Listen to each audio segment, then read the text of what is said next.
Hey everybody, this is Modern Refugee. I just got done planting my second crop of potatoes for the season, and I wanted to take a couple of minutes to show you guys a couple old hand tools that I have here. And I have a special love for the old hand tools, not only because I grew up with them out on the farm. I also think they'll be extremely valuable if there's some type of large collapse situation, whether the grid goes down or there's some type of economic collapse or depression where people have to go back to doing things by hand by themselves without all the modern conveniences that we have now. And these two particular tools here I used a lot when I was a kid, and I still find myself using them from time to time.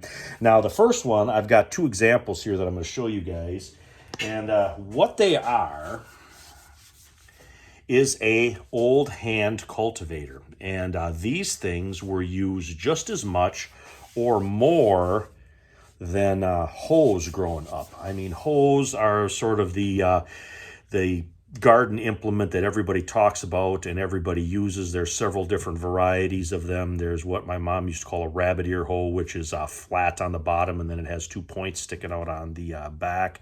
And then there's V-shaped hoes. There's the flat ones, and a lot of the variety of hoes has actually went down over the years, and they're basically just sort of the real flat, squarish, blunt ones now are mostly what you find. But that wasn't like that when I was a kid. And these guys here, with the exception of some Amish hardware stores, I don't see these around much anymore, except maybe at auction sales or garage sales.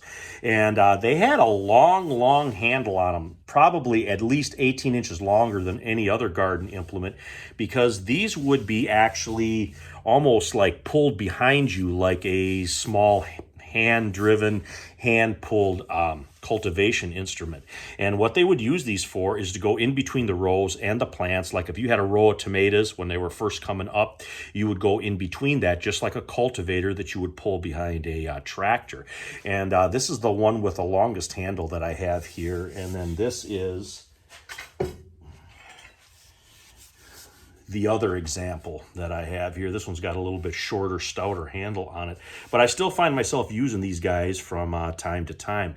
And if you ever see one of these hanging out at a garage sale for a couple of dollars, or at an auction sale, secondhand store, whatever, grab one of these. You will be really surprised on how well these things work for cultivating, keeping the weeds down in your garden.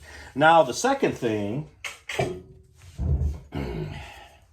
is this guy right here. Just a big old metal cylinder that's weighted at one end. Now, what they used these things for was actually driving steel posts. Now, if you've spent any time on the farm or on a homestead or whatever, at some point in time you're going to drive steel posts, whether it's putting in posts to start a vineyard or you're building a chicken yard. You're going to drive these guys right here. And if you're just doing that with a sledgehammer, it's a real pain, especially because a lot of these posts are quite tall. And basically what they would do is they would set these posts, and then you would slide this guy over the top. Then you would pick this up and you would drive it down just as hard as you could. And within about 5 to 6 good hits, the post would be driven in the ground, and you would go on to the next one. Now, you can get these post hole pounders, but I'm knocking everything down here. You can get these post hole pounders still to this day, but they're not as heavy as the old ones, and a lot of them will have handles on the side. But I don't know, from the ones that I've used, I always preferred this old one to the newer ones that they got now. But I'll tell you what, it'll save you just a ton of time driving in posts if you have this compared to a sledgehammer.